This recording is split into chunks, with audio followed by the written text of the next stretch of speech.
Olá pessoal, hoje a gente vai falar sobre a noção de passado em psicanálise. Pessoal, li nas férias de verão 2023-2024 esse livro que eu recomendo muitíssimo, A Mais Recôndita Memória dos Homens, de Mohamed Mbougar Sarr, editado pela Fósforo. Livro muito legal.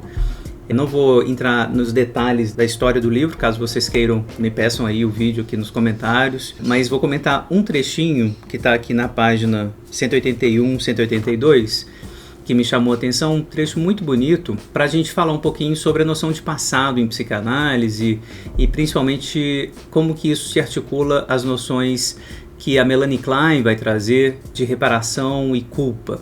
Vamos a essa passagem para a gente começar a nossa reflexão. Nossa preocupação profunda é com o passado. E enquanto caminhamos para o futuro, para o que vamos nos tornar, é com o passado, com o mistério do que fomos, que nos preocupamos. Isso não tem nada a ver com uma nostalgia lúgubre. É que, simplesmente, entre essas duas perguntas que escondem uma angústia da mesma natureza, o que vou fazer, o que fiz, é a segunda a mais preocupante.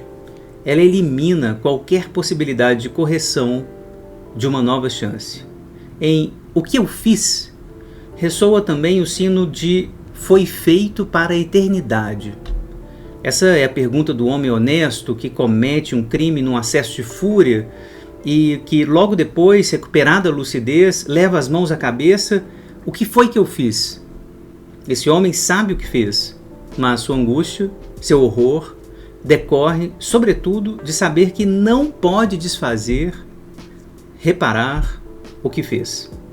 Por lhe dar uma consciência trágica do indefectível, do irreparável, o passado é o que mais preocupa o homem. O medo do amanhã sempre carrega, ainda que ínfima, mesmo quando sabemos que ela pode não ocorrer e provavelmente não ocorrerá, a esperança do possível, do viável, do aberto, do milagre. Já o medo do passado carrega apenas o peso do seu próprio desassossego. E mesmo os remorsos ou os arrependimentos não bastam para modificar seu aspecto irrevogável. Ao contrário, eles o confirmam inclusive em sua eternidade. Não lamentamos apenas o que foi, lamentamos também e, sobretudo, o que será para sempre. Essa passagem é muito impactante, assim, me impactou muito, né? Porque vejo isso todo dia no consultório, pessoas que trazem o passado como algo irreparável, como algo imutável, né? Curiosamente, isso não reflete exatamente o que diz a pesquisa sobre a memória em psicologia. A gente sabe que a memória é reconstruída, ela é reinventada, reatualizada o tempo todo. Mas para alguns pacientes, em especiais melancólicos e neuróticos obsessivos, o passado parece fixo e parece não ser capaz de nenhum tipo de mudança, nenhum tipo de reinterpretação, releitura. E isso parece determinar, de um ponto de vista muito trágico, que esses pacientes fiquem sofrendo o resto da vida. Para a psicanálise, é claro, o passado ele pode ser modificado. Pode ser modificado, a princípio, pelo nosso esforço interpretativo ao longo de uma análise, de dar outros sentidos para aqueles eventos, né, que no início da análise eram marcados por muito sofrimento, por uma interpretação muito fixa. Ao longo da análise, a gente vai aprendendo a matizar melhor essas memórias, a recontextualizar, torná-las mais complexas, trazer elementos que não estavam ainda sob perspectiva nos primeiros momentos da análise. Isso vai fazendo com que, por exemplo, uma memória como a minha mãe não gostava de mim se torne muito mais complexa quando a gente lembra que a minha mãe também teve uma mãe que fez isso e isso com ela, ela estava naquela e naquela condição de trabalho naquele momento, ela tem esse e esse sintoma, então, na verdade, o ódio que eu interpreto da minha mãe ou a indiferença que eu interpreto vindo dela, na verdade, faz parte de uma história mais complexa. Isso ajuda a gente a perdoar. Aliás, perdão É um tema muito importante, né, que vai aparecer em muitos percursos analíticos, né? Aliás, o que é o perdão de um ponto de vista psicanalítico? Gostaria de fazer um vídeo sobre isso também, assim, o que é o perdão, né, para a psicanálise. Voltando, esses pacientes que não mudam, né, e que não querem mudar o passado e que não conseguem colocar em perspectiva algumas memórias do seu passado, são principalmente os melancólicos e os neuróticos obsessivos. Eles são absolutamente aferrados a algumas memórias e se culpam por isso. Essa pergunta, né, o que eu fiz, é uma pergunta irredutível, parece. Está sempre marcando uma culpa absolutamente massacrante para alguns pacientes, e essa culpa torna, por assim dizer, o passado inevitavelmente imutável. A noção de a posteriori, Nachträglichkeit, para a psicanálise é uma noção que tem tudo a ver com essa conversa aqui. A gente tem duas formas clássicas de ler o a posteriori. Uma muito comum, que todo mundo reconhece imediatamente na própria vida, quando a gente reinterpreta uma experiência do passado a partir de uma experiência do presente. Vamos usar o exemplo do Freud, uma vivência de um assédio dentro de uma loja, uma pessoa passa a mão no nosso corpo de maneira sedutora, a gente sabe que tem alguma coisa errada, sabe que tem alguma coisa fora do lugar ali, a gente é pequeno ainda, uma criança e não sabe exatamente o que está acontecendo, mas sabe que tem alguma coisa errada. Mais tarde, a gente reconhece essa cena como um abuso, como uma violência sexual. Esse reconhecimento posterior, a posteriori, faz com que nós reinterpretemos o passado. O passado, então, já ocorreu e agora ele ganha um sentido, e é isso, essa estrutura que vai fazer essa cena primeira ser traumática. Isso vai fazer com que o Freud fale a famosa frase dele, né? Os histéricos, as histéricas sofrem de reminiscências.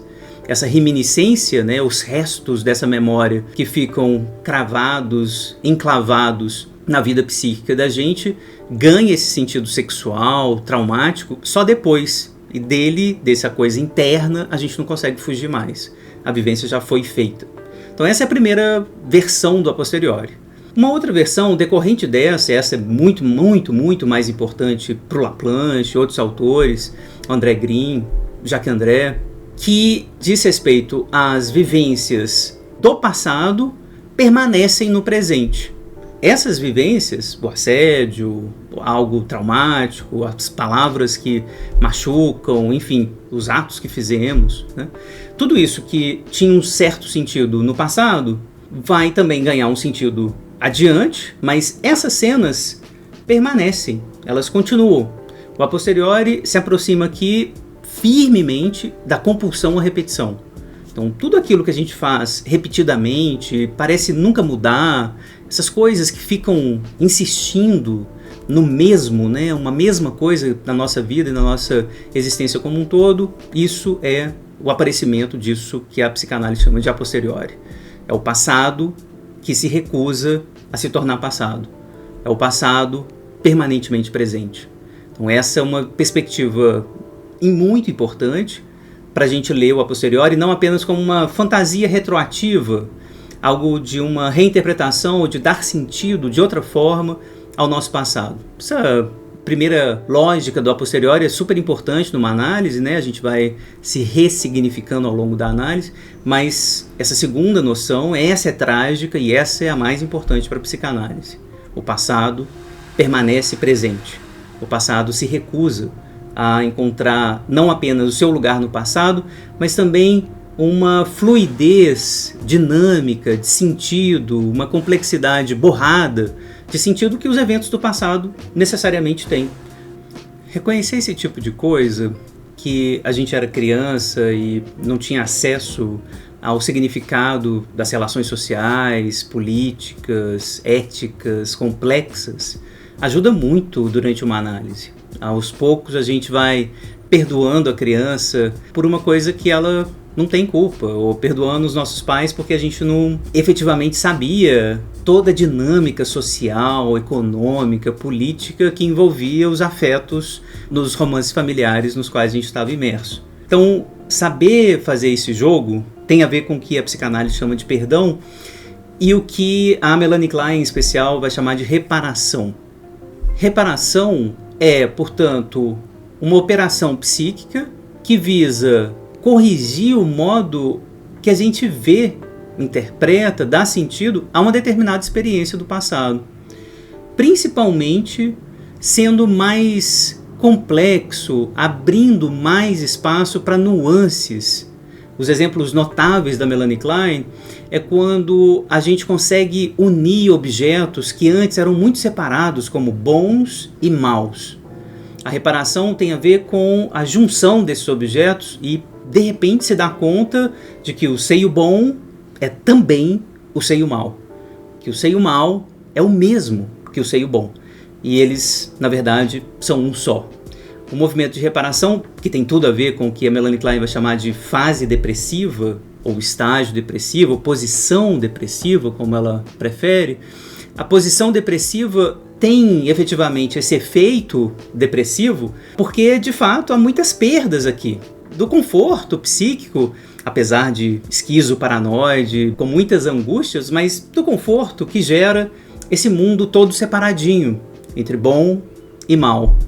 Quando a gente junta essas coisas, a gente perde bastante dessa facilidade de interpretar o mundo dessa maneira tão binária e opositiva. A reparação tem a ver com essa complexidade de juntar essas coisas e tornar mais complexas as nossas interações, os nossos amores, né? De tentar entender que aquilo que é bom também pode ser mal, ao mesmo tempo.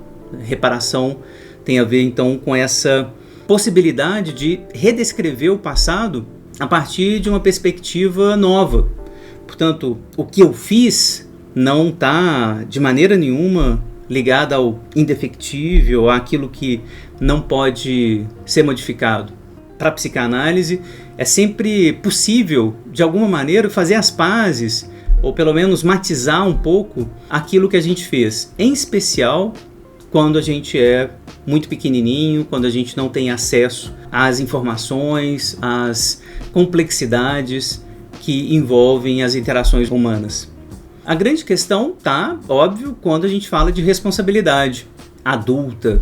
Quando a gente, no exemplo que o autor traz aqui, a gente comete um crime e de repente se vê diante do que a gente fez. O que eu fiz? Comete alguma coisa, passa o ato, né? Um tipo de ação que a gente não gostaria de ter feito e de repente se dá conta. O que eu fiz? Por que eu fiz isso? Uma passagem ao ato, beber demais, dirigir rápido, sofrer um acidente, qualquer lapso desse que de repente mostra uma verdade para o sujeito que agora ele não tem mais a desculpa de ser criança, que é uma desculpa válida, digo, insistindo aqui que de fato é muito importante perdoar, né, a criança, enfim, a nós mesmos durante um bom período, porque de fato nós não sabemos, né, o que está acontecendo, mas o adulto não, o adulto já sabe, ele já sabe que se ele dirigir bêbado, ele vai poder causar acidentes e matar pessoas, né, matar amigos, né? E aí é tarde demais para se perguntar o que eu fiz, por que eu fiz isso. A partir daí, o sujeito vai ter que se haver com a culpa de uma maneira diferente. Ele sabia, ele tinha noção do que ele podia fazer, do que ele não podia fazer, e principalmente, né, para lembrar do Agamben, do que ele podia não fazer. E a partir daí, a noção de reparação se torna mais complexa. Que, por exemplo, ele vai ter que se dar conta de que ele também falha, de que ele também é mau, de que ele também faz coisas incontroláveis, que ele não controla, que ele não tem plena consciência. Então, se dá conta de que nós somos conduzidos pelo nosso desejo de forma cega às vezes. Também somos irracionais, nós também somos falíveis. Os lapsos que o Freud desenhou bastante no Psicopatologia da Vida Cotidiana mostram que nós não estamos em plena maestria da nossa própria casa. Às vezes, essa falta de maestria vai ser muito trágica na nossa história, mas a gente tem que se dar conta disso. Para a psicanálise, portanto, o passado sempre vai estar se movendo. Freud, num texto pré-psicanalítico ainda, quando ele fala das memórias encobridoras, das lembranças encobridoras, ele está lembrando de que nós podemos, inclusive, construir o passado. Aliás, um texto pré-psicanalítico que vai conversar com um dos últimos textos do Freud, Construções em Análise. Nesse texto, muito tardio, o Freud vai, de alguma maneira, dizer que é função da análise, portanto, do par, analista, analisando, reconstruir o passado, tentar inventar uma hipótese sobre o que aconteceu, inventar uma história, e essa história necessariamente vai ser inventada. É claro que a partir das balizas do que a gente viu repetir na nossa história, do que a gente viu que insistiu nos sonhos, no sintoma, nas lembranças que a gente construiu ao longo de um longo percurso analítico. A gente vai construir uma história de quando a gente era bebezinho e que a gente viveu sem ter estado lá.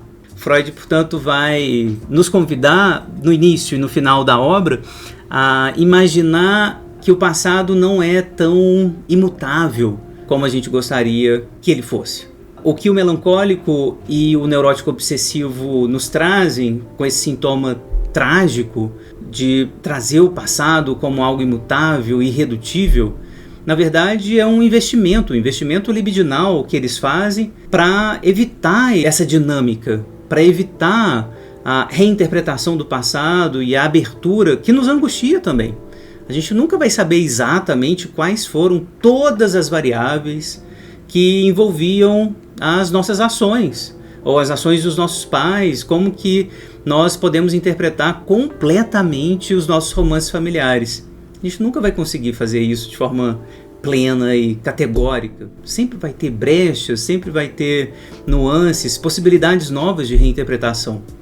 Se o Freud localiza na interpretação dos sonhos esse umbigo de onde o sonho nasce, é preciso fazer com que essa lógica que ele detecta na interpretação dos sonhos valer para a vida psíquica como um todo.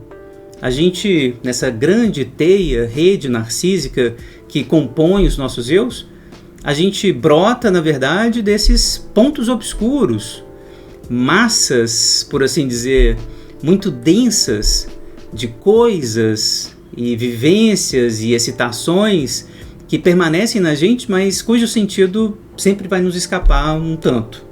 A gente vai tentar construir essas redes, tentar refazer essas redes e destraduzir e retraduzir, como diz o Laplanche, várias e várias vezes, mas nunca vai conseguir realmente compor uma esperança completa de que isso se finalize de forma plena e a gente tem um texto absolutamente pleno sobre o que foi o nosso passado. Portanto, para a psicanálise, o passado está sempre aberto, está sempre sendo possível de ser recomposto a partir da lógica da interpretação, da tradução, destradução, retradução, e isso permite que as análises funcionem. Não infinitamente aberto. O passado não pode ser interpretado infinitamente. Claro que a gente percebe essas marcas, por isso que o Laplanche vai lembrar tanto do realismo do inconsciente. São marcas que ficam mesmo na nossa história, que vão insistir no sonho e que parecem mesmo irredutíveis, imutáveis, que vão estar sempre lá. Mas mesmo a partir dessas marcas, a gente consegue estabelecer um pouco das perspectivas diferentes. A gente tentar entender o que a gente pode fazer agora com essa marca que, ok, a gente admite, isso de fato aconteceu. Não posso mais evitar reconhecer que foi assim. Eu posso, então, a partir disso, reinterpretar o que houve. Ou me ver a partir de outra perspectiva. Então, mesmo quando a gente reconhece alguns pontos imutáveis, o que fazer com isso e como me portar diante disso pode mudar completamente ao longo de uma análise. Então era essa a perspectiva que eu queria trazer para vocês. Me falem aí o que vocês acharam. É muito importante que vocês curtam esse vídeo, compartilhem. Isso ajuda muito. Comentem. Isso ajuda o crescimento do canal. Obrigado por me acompanhar até aqui. A gente se vê na próxima. Até lá!